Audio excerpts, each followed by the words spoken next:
Hi, my name is Keith Hill. I'm the Technical Support Manager and Training Manager at Minnesota Air. And we're up on the roof today to talk about UV lights.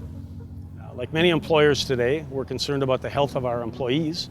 And one of the ways to improve that is with IAQ improvements through the use of UV lights.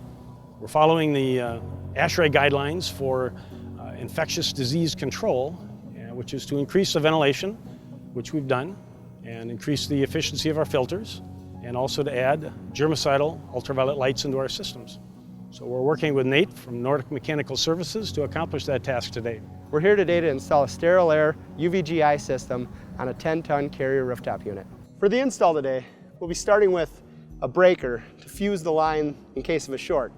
We'll then be running the power through a contactor that will break power to the lights via a door switch if the door is accessed in the fan compartment that the lights are installed. We'll then be running our power through a step-down transformer system because the unit that we're installing them on is 480 volt and the units themselves require power between 120 and 277 volts. So the transformers we'll be using today are 277 volt step-down and using plenum-rated wiring since they will both be mounted within the airstream of the unit.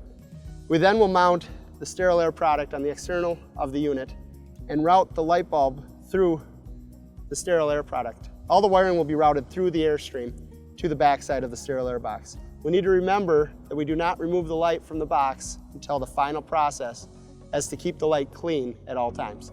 We're now at the unit. Before we started though, we made sure we followed proper safety precautions and killed power to the unit and locked and tagged it out.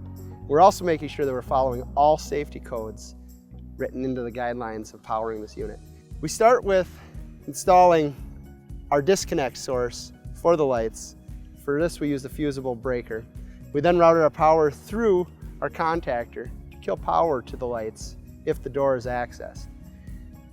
That kill switch is this door switch over here that's mounted so when the panel is removed, the lights will be shut off so there'll be no exposure to the UV rays, which can be harmful.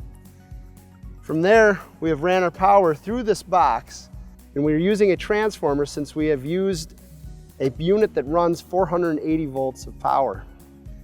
The lighting units run a voltage between 120 and 277 volts.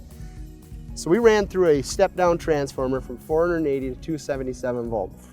From there, we fed our power through the unit and through the airstream to the back of our power sources for the light emitters.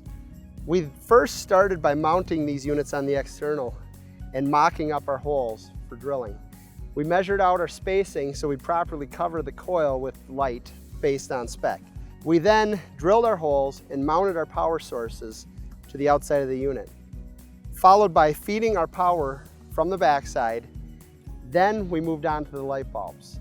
Very important that the light bulbs are last. These bulbs are susceptible to damage from the oils on your skin. Following all instructions, we remove the bulbs from their packaging using the cleaning kit that comes with it, and we clean the bulbs to prepare them for installation. We then fed the bulbs through the external into the unit and fastened in place with the bracket.